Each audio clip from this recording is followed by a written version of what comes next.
Hi guys. டெல்லியை தொடர்ந்து பீகார்லயும் ஒரு ஃபயர் ஆக்சிடென்ட் நடந்திருக்கு. அது எங்க நடந்திருக்குன்னா முசஃபார்னு பிரைவேட் ஹாஸ்பிட்டல்ல, அதுவும் ஐசியூ வார்டுலயே நடந்திருக்கு. 4 பேஷண்ட் இறந்திருக்காங்க. 20க்கும் மேற்பட்டோர் படுகாயம் அடைஞ்சிருக்காங்க. நெக்ஸ்ட் நியூஸ் என்னன்னா, பிரதமர் மோடியும் வெனிசுலா இடைக்கால அதிபரும் ஒரு ஆலோசனை பண்ணிட்டு இருக்காங்க. ஒரு வர்த்தக ரீதியான ஆலோசனை.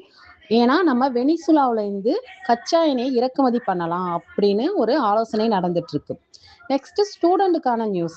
தமிழ்நாட்டில் இன்ஜினியரிங் கவுன்சிலிங் சேர்றதுக்கு இன்னைக்கு தான் கடைசி நாள்.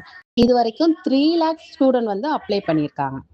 அது மட்டும் இல்லை, லா காலேஜில் படிக்கக்கூடிய, அதாவது சட்ட பல்கலைக்கழகத்தில் சேரக்கூடிய மாணவர்களுக்கும் கவுன்சிலிங்க்கு இன்னைக்கு தான் லாஸ்ட் டேட். யாரும் மிஸ் பண்ணிடாம லா படிக்க விரும்பும் மாணவர்கள் மிஸ் பண்ணிடாம அப்ளை பண்ணிடுங்க.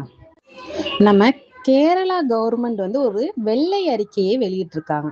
அந்த அறிக்கையில என்ன சொல்றாங்கன்னா, மக்களுக்கு சேவை செய்யறதுக்கான நிதி அவங்க கிட்ட இல்லையா. அப்படி அந்த அதிகப்படியான பணம் வந்து அரசு ஊழியர்களுக்கே அது சம்பளமா போயிடுதான். அதனால போதிய அளவு நிதி இல்லாதனால அந்த மக்கள் வளர்ச்சி பணிக்கு அவங்களால எதுவுமே செலவு பண்ண முடியலன்னு ஒரு வெள்ளை அறிக்கையை வெளியிட்டிருக்காங்க.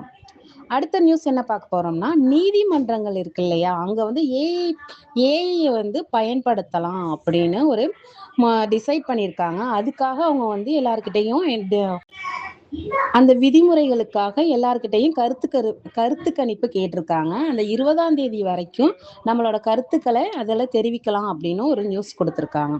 Thank you to all.